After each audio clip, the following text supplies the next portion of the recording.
Now your first topic is units and measurement, and we will try to understand why do we need it. Why do we need it? See, to get a society which is moving ahead, which is rational, which is scientific, which can think, which can go ahead, we need concrete laws, and those laws should be scientific, should be rational, and should be well comprising for every part of the society. जो भी लोग society में रहते हैं वो सब rational होने चाहिए, साइंटिफिक होने चाहिए, खुले दिमाग के होने चाहिए, और इसके लिए इम्पोर्टेंट है कि वो साइंस को समझने चाहिए. साइंस पे बेस्ड जो लॉज हैं, means which are experimentally proved, they should understand those laws, they should know at least those laws, and those laws should be well published and well known by the society. That's very important. And for that we need experiments. What we need is experiments. As much as experiment you perform, more and more people will come to know about the scientific laws, more and more people will come to know about what is truth in the society and how can they progress in the society when you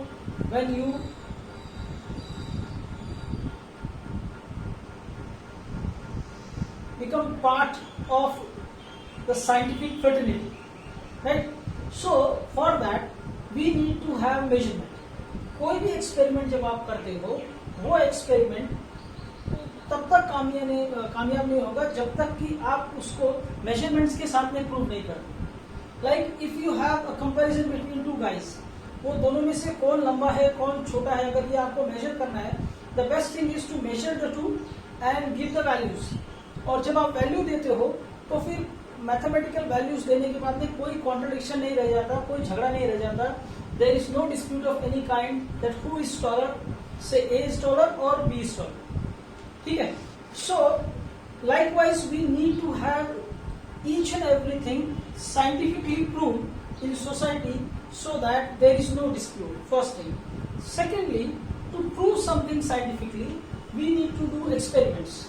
And to prove something experimentally, we need to have measurement. And here comes the importance of this chapter, units and measurement. So, what you need to have is, you need to have concrete measuring tools. If you don't have concrete measuring tools, you cannot perform experiments which are mathematically based. And if the experiments are not mathematically based and proved, it cannot be accepted by the society. So we need to have measurements, and on measurements we need to have experiment. On those experiments we need to make scientific theorems and laws which should be accepted by the society, and the society should run on those experimentally proved laws, right? So आपको अगर कोई चीज करनी है, science को prove करना है, science को लेके आना है, तो आपको वो एक्सपेरिमेंटली प्रूव करना पड़ेगा. कोई भी साइंस जो है वो अगर एक्सपेरिमेंट से प्रूव नहीं होता है तो वो साइंस नहीं है, वो फिलॉसफी है, और खाली फिलॉसफी से काम नहीं चलता. उस फिलॉसफी को साइंटिफिकली आपको एक्सपेरिमेंट से प्रूव करना पड़ेगा, और एक्सपेरिमेंट से तभी प्रूव होगा जब वहां पर आप मैथ्स बेस्ड मेजरमेंट करो. ठीक है. मैथ्स बेस्ड मेजरमेंट करने के बाद में ही वो चीज आपको प्रॉपरली एक्सेप्ट होगी, और फिर वो हमेशा के लिए रहेगी, हमेशा वो चलती रहेगी. It will become part of the society. ठीक है. तो कोई भी एक्सपेरिमेंट को प्रूव करेगा. अभी जैसे आप लोगों ने 10th में न्यूटन्स लॉ पढ़ा है, तो न्यूटन्स लॉ में हम लोग अगर न्यूटन के साथ में ये हुआ कि एप्पल ऊपर से गिरा, और गिरने के बाद में न्यूटन ने उस एप्पल को लेके सोचना शुरू किया, और उसने बाद में जो ग्रेविटी के लॉ दिए, ठीक है, एक्सेलरेशन ड्यू टू ग्रेविटी के बारे में बोला, न्यूटन्स लॉ ऑफ ग्रेविटेशन बनाया. ये सब उसने कैसे किया? खाली उस ऊपर से नीचे गिरता है, और कोई भी चीज ऊपर से सिर्फ नीचे ही गिरती है, क्यों गिरती है ये सोच के उसने बाकी चीजें की. लेकिन उसने खाली अगर ऐसा लिख दिया होता कि ऊपर से नीचे ही गिरती है, तो वो एक फिलॉसफी होती. पर उसने उसके पीछे एक्सपेरिमेंट्स किए, अलग अलग मास को लिया, अलग अलग टाइम सेट किया, अलग अलग एक्सपेरिमेंट्स किए, और ये उसने माइक्रोस्कोपिक लेवल से लेके, यानी जो हमको नहीं दिखता, और मैक्रोस्कोपिक लेवल यानी बड़े लेवल पे, यानी जिसको हम कहते हैं कि हमारे डे टू डे लाइफ में जो नेकेड आई से दिखता है, और कुछ ऐसा जो हमसे बहुत दूर है और बहुत बड़ा है, यानी प्लैनेट्स और सेलेस्टियल बॉडीज, उसके बारे में भी सेम लॉ काम करता है। क्यों करता है? क्योंकि उसको एक्सपेरिमेंटली प्रूव किया। It was experimentally prove and experimentally became part of scientific fraternity. So experiments are most important. जब तक आप प्रयोग नहीं करोगे, एक्सपेरिमेंट नहीं करोगे, ठीक है, तब तक कोई भी चीज को आप साइंटिफिकली प्रूव नहीं कर सकते। ठीक है, फिलोसफी लेवल पर हम बातें बोल सकते हैं, पर उस फिलोसफी को लेकर सोसाइटी नहीं चल सकती। उस फिलोसफी से हम लोग कोई मशीन नहीं बना सकते, उस फिलोसफी से हम लोग कोई इंडस्ट्री नहीं खड़ी कर सकते, उससे ह्यूमन काइंड का कोई भी ग्रोथ नहीं हो सकता। ठीक है, वो सोच पे रह जाती है, पर उस सोच को जब तक आप मैथमेटिकली प्रूव नहीं करो, एक्सपेरिमेंट्स करके कुछ बनाओ नहीं, तब तक वो हमारे काम की नहीं है। ठीक है, तो अगर आपको ये चीज करनी है, कोई चीज को एक्सपेरिमेंटली प्रूव करना है, तो इम्पोर्टेंट ये है कि आपको उसमें मेजरमेंट्स रखने होंगे, उससे मैथ्स रखना होगा। तो दो बच्चे हैं, दो बच्चे आपस में झगड़ रहे हैं कि कौन लंबा है, और कोई बोलेगा मैं लंबा है, दूसरा बोलेगा मैं लंबा है, तो उसका सिंपल सॉल्यूशन ये है कि हम दोनों की हाइट को मेजर करें, और मेजर करके दोनों की हाइट में जो डिफरेंस है उसके हिसाब से ये प्रूव कर सकते हैं कि कौन ज्यादा लंबा है। तो ये क्या हुआ? Measurement based experiment. और ये इस तरह के मेजरमेंट बेस्ड एक्सपेरिमेंट्स कोई भी चीज को आपको प्रूव करने में हेल्प करते हैं। तो अब ये जो मेजरमेंट करना है, ठीक है, ये मेजरमेंट बहुत नीचे लेवल पे भी होता है और बहुत ऊपर लेवल पे भी होता है। ठीक है, यानी इसकी वैल्यूज बहुत कम भी हो सकती है और बहुत ज्यादा भी हो सकती है। तो माइक्रोस्कोपिक से लेके मैक्रोस्कोपिक डोमेन तक उसको हमको यूज करना पड़ता है। मेजरमेंट्स आप इलेक्ट्रॉन्स और एटम्स इस लेवल पे भी करते हो और स्पेस के लेवल पे भी करते हो। हर एक लेवल पर जब तक आपके पास मेजरमेंट्स नहीं है, तब तक वहां पर मैथ्स नहीं है, और जब तक मैथ्स नहीं है तब तक एक्सपेरिमेंट नहीं है, और जब तक एक्सपेरिमेंट नहीं है तब तक साइंटिफिकली कुछ प्रूव नहीं हो सकता, और जब तक साइंटिफिकली कुछ भी प्रूव नहीं होता तब तक उसको हम डे टू डे लाइफ में यूज कर सकते नहीं। ठीक है, तो इसलिए ये चैप्टर जो है यूनिट्स एंड मेजरमेंट इंपॉर्टेंट हो जाता है साइंस में। ठीक है, तो आपको कोई भी चीज को मेजरमेंट्स के हिसाब से देखना पड़ेगा। अब to start with the topic, हमको मेजरमेंट किस लेवल पे करना पड़ता है और कैसे करना पड़ता है। तो कुछ मेजरमेंट होते हैं आपके डायरेक्ट मेजरमेंट। अब डायरेक्ट मेजरमेंट क्या है?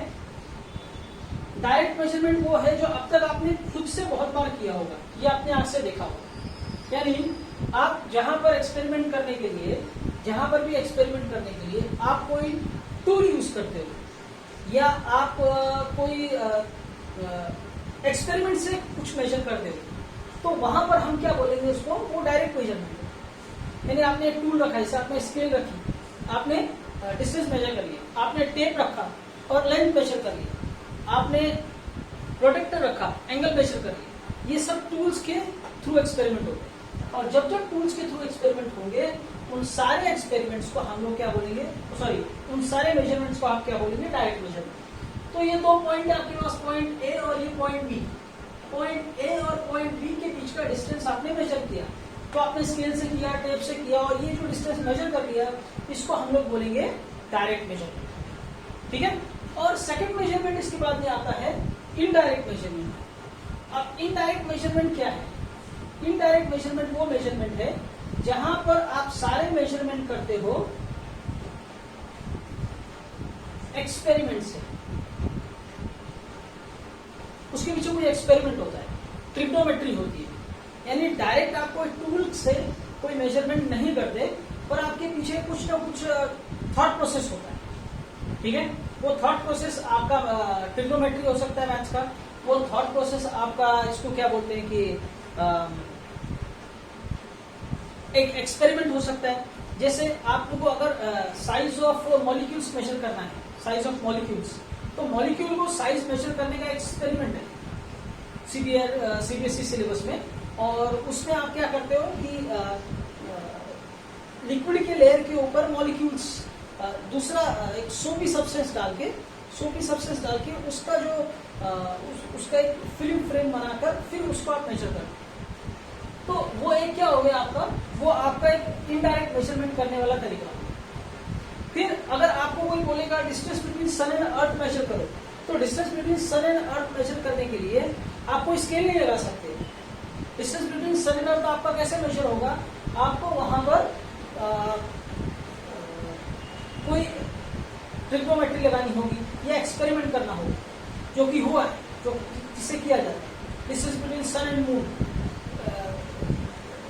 Size of universe, size of earth, तो ये इस तरह के जो मेजरमेंट है, तो बहुत छोटे मेजरमेंट और बहुत बड़े मेजरमेंट जो हमारे नेकेड सेंसेस से हमको नहीं मिल सकते, वो सारे मेजरमेंट हम लोग इनडायरेक्ट मेजरमेंट। बहुत छोटे मेजरमेंट आपको करना है तो भी आप टूल से नहीं कर सकते, और बहुत बड़ा मेजरमेंट आपको करना है, वो वजन का मेजरमेंट हो या बहुत बड़ा टाइम का मेजरमेंट हो या बहुत बड़ा लेंथ का मेजरमेंट हो, आपको अगर इस तरह के मेजरमेंट करने हैं तो ये मेजरमेंट करने के लिए आपको इनडायरेक्ट वेज यूज करना पड़ेगा। आपने ट्रिग्नोमेट्री पढ़ी है, तो ट्रिग्नोमेट्री में आपने देखा कि आपको बिल्डिंग का साइज मापना है। अब अगर 100 माले की बिल्डिंग है तो उसको हम लोग टेप लगा के नहीं माप सकते, तो उसके अलग अलग तरीके आपने ट्रिग्नोमेट्री में देखे, आपने सम सॉल्व किए, तो उस तरह हम लोगों ने वहां पर मेजरमेंट किए। तो इस तरह के जो सारे मेजरमेंट होते हैं, ये सारे मेजरमेंट को इनडायरेक्ट मेजरमेंट कहा जाता है। तो इस तरह आपकी जो मेजरमेंट हुए वो 2 कैटेगरी में डिवाइड है, ठीक है। फिर इनके डोमेन है, और ये डोमेन इसी डिवीजन पे डिपेंड करते हैं। तो डोमेन मतलब क्या कि आप इसको कैसे बांटते हो मेजरमेंट, ठीक है। तो हम लोग क्या करते हैं, माइक्रोस्कोपिक लेवल पे मेजरमेंट करते हैं और मैक्रोस्कोपिक लेवल पे मेजरमेंट करते हैं। यानी आप माइक्रोस्कोपिक मेजरमेंट भी कर सकते हो और मैक्रोस्कोपिक मेजरमेंट भी कर सकते हो। माइक्रोस्कोपिक मेजरमेंट में आपको बहुत छोटे मेजरमेंट करने हैं, मैक्रोस्कोपिक मेजरमेंट में आपको बहुत बड़े मेजरमेंट करने हैं। तो दोनों तरह का मेजरमेंट होता है। ज्यादातर बहुत छोटे यानी माइक्रो और बहुत बड़े यानी मैक्रो, दोनों ही इनडायरेक्ट मेजरमेंट होते हैं। और ये दोनों के बीच की कैटेगरी जो आती है, वो बीच की कैटेगरी में डायरेक्ट मेजरमेंट आते हैं, जहां पर आप इंस्ट्रूमेंट बना सकते हो, इंस्ट्रूमेंट को यूज कर सकते हो, बना के यूज करके आप मेजरमेंट कर सकते हो। तो आपका ये जो बीच की कैटेगरी है वो डायरेक्ट में आती है, और माइक्रो और बहुत ही ज्यादा माइक्रो यानी बहुत ही ज्यादा छोटे और बहुत ही ज्यादा बड़े यानी मैक्रो मेजरमेंट ये आपके इनडायरेक्ट के केस में आते हैं। तो डायरेक्ट और इनडायरेक्ट इस तरह आपका 2 तरह का मेजरमेंट होता है, ठीक है। अब measurement is very impact part of your all sciences actually, but it's very important part of physics. Physics में ये बहुत ही ज्यादा इंपॉर्टेंट हो जाता है, ठीक है। तो अगर हमारे पास मेजरमेंट नहीं है, एक्यूरेसी नहीं है, प्रिडिक्शन नहीं है, तो फिजिक्स जो है वो कुछ काम का नहीं रहता। फिजिक्स और मैथ्स में आपके पास में you should have numbers and you should have exact as possible. जितना एग्जैक्ट रहेगा उतना ज्यादा आपका मेजरमेंट काम का रहता है, यूजफुल रहता है। तो अब मेजरमेंट क्या है, व्हाट इज मेजरमेंट, ठीक है। मेजरमेंट में हम क्या करते हैं, ठीक है। अब ये जो मेजरमेंट है, इस मेजरमेंट में हमको ध्यान देना है कि what is measurement. Measurement is quantitative description. जब हम कोई चीज का डिस्क्रिप्शन करते हैं और वो चीज का डिस्क्रिप्शन हम लोग सिर्फ और सिर्फ उसकी क्वांटिटी से करें, उसमें कोई और चीज का इन्वॉल्वमेंट नहीं करें, ठीक है। When we describe something only quantitatively, no quality, यानी ये मार्कर 15 ग्राम का है, इसका साइज 10 सेंटीमीटर है, ठीक है। तो ये हमने क्या किया, इसकी क्वांटिटी का डिस्क्रिप्शन किया। मैं इसको बोलूंगा कि ये ब्लैक एंड व्हाइट कलर का है, ये बहुत अच्छा चल रहा है, ये बहुत खराब चल रहा है, इसका ब्रश अच्छा है, इसका ब्रश खराब है। तो ये क्या हो गया, इसकी क्वालिटी होगी। And we are not interested in quality. जब हम मेजरमेंट करते हैं तो हमको क्वालिटी के बारे में नहीं, सिर्फ और सिर्फ क्वांटिटी के बारे में बताना है।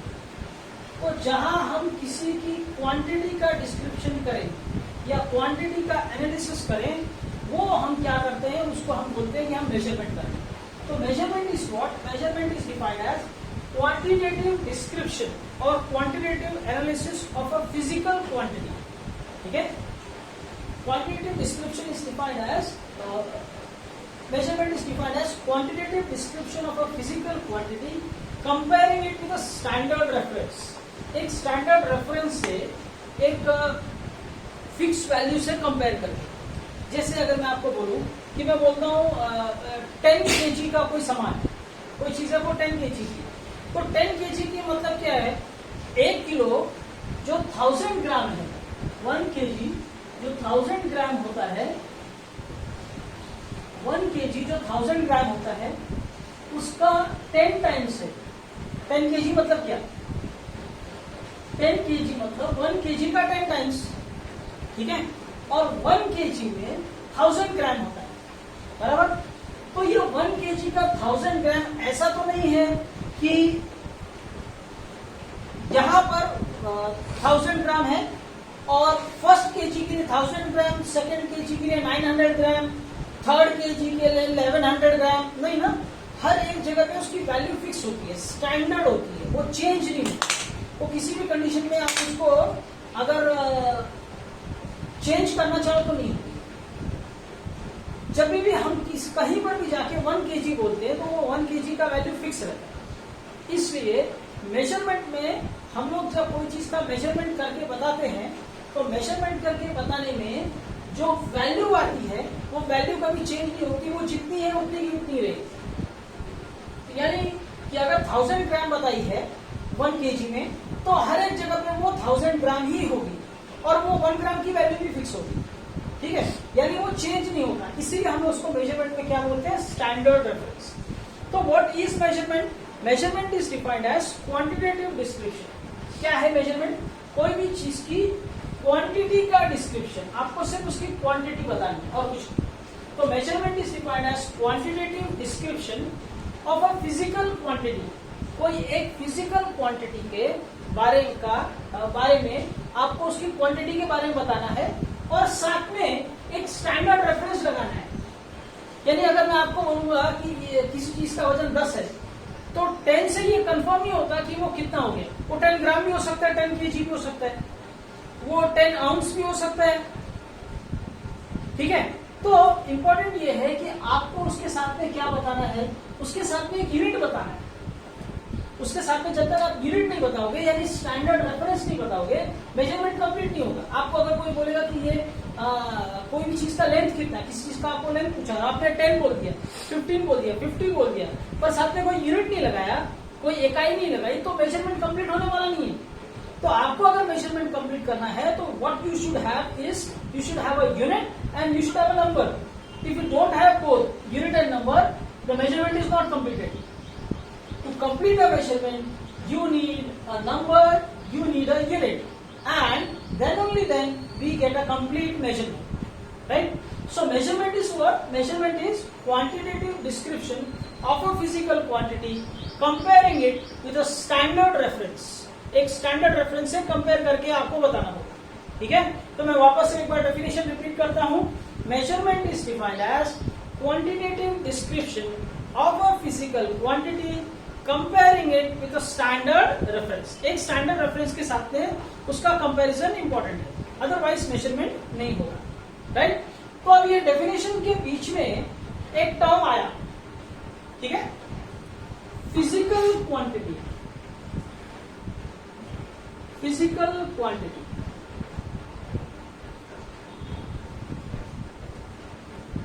Physical quantity in this is a term which was used in the definition.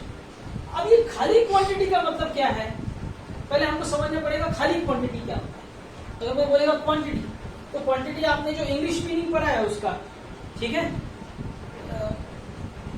कोई चीज का कुछ अमाउंट, ठीक है ना, उसको हम लोग बोलेंगे क्वांटिटी।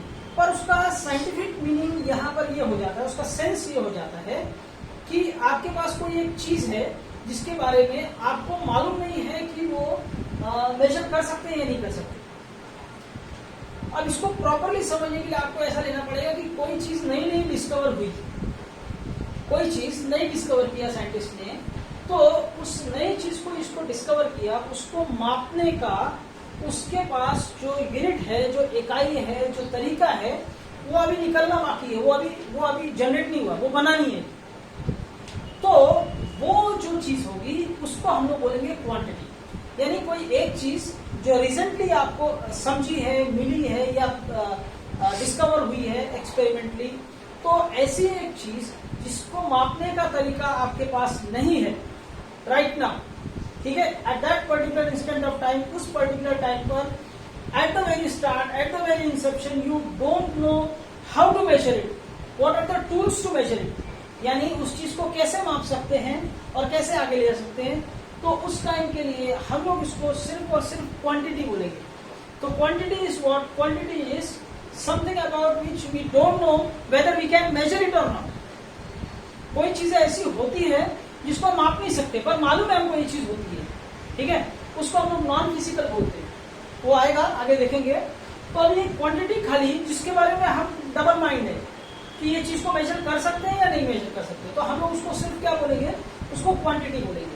और फिजिकल क्वांटिटी उसको बोलेंगे जिसके बारे में हमको पक्का मालूम है कि उसको मेजर कर सकते हैं। तो फिजिकल क्वांटिटी क्या होता है? Something which can be measured. वो चीज जिसको हम लोग मेजर कर सकते हैं उसको हम फिजिकल क्वांटिटी। तो physical quantity is defined as something which can be measured, ठीक है। तो उसके पास क्या होना चाहिए? उसके पास अगर पॉसिबल है तो यूनिट होना चाहिए। ज्यादातर फिजिकल क्वांटिटी के पास में यूनिट होता है, पर कुछ फिजिकल क्वांटिटी ऐसी होती है जिसके पास यूनिट नहीं होता, ठीक है, तो उसको यूनिटलेस फिजिकल क्वांटिटी बोलेंगे। तो आप अभी यहाँ क्या समझ रहे हो? What is physical quantity? तो फिजिकल क्वांटिटी है वो चीज जिसे हम पक्का है कि मेजर कर सकते हैं, माप सकते हैं, ठीक है। In short, physical quantity is something which can be measured. So physical quantity is defined as something which can be measured and by which laws, formulas of science can be expressed, and it has abbreviations, it has short forms, ठीक है। जैसे अभी physical quantity मैंने बोला आपको, तो physical quantity में आ गया force, force को आप measure कर सकते हो, बल है ना। तो force का ये force लिखा, force का सिंबल है F, इसको measure करते हो न्यूटन में, इसको हम न्यूटन में मेजर कर सकते हैं। तो ये क्या हो गया आपका? ये क्या है? ये एक फिजिकल क्वांटिटी। फिर आपको कहा लेंथ, तो लेंथ यानी दूरी, ये हम लोग मापते हैं, we can measure it. So what we call it as a physical quantity, ठीक है। सिंबल समझो एल हो गया, और इसको metre, centimetre, kilometre, decimetre, micrometre, बहुत छोटा, बहुत बड़ा, इसके यूनिट्स है, ठीक है। तो इस तरह आपके पास क्या होता है? इस तरह आपके पास में ये सब सारी क्या है? ये फिजिकल क्वांटिटी, इसको हम लोग माप सकते हैं, ठीक है। अगर कोई चीज आज ही निकली है, आज ही पैदा हुई है, जिसके बारे में हमको ज्यादा मालूम नहीं, तो हम उसको माप नहीं सकते। हमने उसको अभी जस्ट समझा है, तो उसको हम लोग क्या बोलेंगे? सिर्फ और सिर्फ क्वांटिटी। वो फिजिकल क्वांटिटी नहीं रहेगी, वो सिर्फ क्वांटिटी रहेगी। और कोई एक ऐसी चीज है जिसके बारे में हमको पक्का नहीं मालूम, ठीक है, हमको नहीं मालूम कि उसको माप सकते हैं या नहीं माप सकते, तो उसको हम लोग बोलेंगे नॉन फिजिकल क्वांटिटी।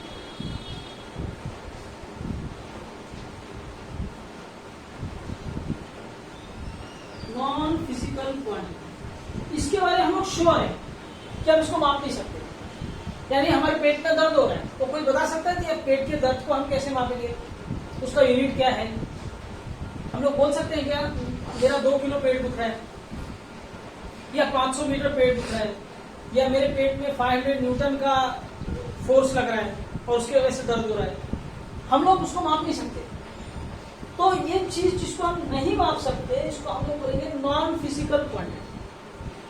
तो non physical quantity is something which can not be measured, ठीक है। तो उसके एग्जांपल्स में हमारे इमोशंस आ जाते हैं, ठीक है। मेरे को मेरा छोटा भाई बहुत अच्छा लगता है, कितना अच्छा लगता है? 500 किलो। हम लोग ऐसा बोल सकते हैं कि 500 किलो अच्छा लगता है। वो मेरा बहुत 2 किलोमीटर अच्छा दोस्त है, हम लोग नहीं मेजर कर सकते। तो वो क्या हो गया? नॉन फिजिकल क्वांटिटी हो गया। तो एक आपका फिजिकल क्वांटिटी होता है ना, another is your non physical quantity. तो physical quantities are those quantities which can be measured, जिसको माप सकते हैं। खाली क्वांटिटी उसको बोलेंगे जिसके बारे में हमको श्योर नहीं है कि हम इसको माप सकते हैं या नहीं माप सकते। और नॉन फिजिकल क्वांटिटी वो है जिसके बारे में हम 200% अभी तक श्योर हैं, अभी तक हमारे पास कोई उसका तरीका नहीं है उसको कैसे मापा जाए, and we will call it as non physical quantity, तो इसमें आपके इमोशंस आ जाते हैं, ठीक है। तो ये क्या हो गया आपका नॉन फिजिकल क्वांटिटी। तो एक होता है आपका फिजिकल क्वांटिटी, दूसरा होता है आपका नॉन फिजिकल क्वांटिटी, राइट। तो physical non physical quantity, direct measurement, indirect measurement, microscopic level पे, मैक्रोस्कोपिक लेवल, ठीक है। और मेजरमेंट का इंपॉर्टेंस क्या है? मेजरमेंट का इंपॉर्टेंस है कि अगर मेजरमेंट नहीं है तो मैथ्स नहीं है, और अगर मैथ्स नहीं है तो एक्सपेरिमेंट नहीं है, और एक्सपेरिमेंट नहीं है तो साइंटिफिकली टेस्टेड एक्सपेरिमेंटल लॉज नहीं है जिसके ऊपर हम लोग कोई टूल्स बनाए, कोई इंस्ट्रूमेंट बनाए। और टूल्स और इंस्ट्रूमेंट जब तक नहीं बनेंगे तब तक साइंस सोसाइटी जो है वो प्रोग्रेस नहीं करेगी, ठीक है। तो ये आपके मेजरमेंट का इंपॉर्टेंस है। मेजरमेंट होगा तो साइंस होगा, और साइंस होगा तो आगे एक्सपेरिमेंट होंगे, एक्सपेरिमेंट होगा तो टूल्स बनेंगे या चीजें बनेंगी और उसको हम लोग यूज कर सकते हैं, ठीक है। तो ये हो गया आपका introduction for physical and non physical quantity and direct and indirect measurement, micro and macroscopic domains of measurement and the definition of measurement. Definition of measurement हमने यहाँ पर देखा, ठीक है। So this is the introduction.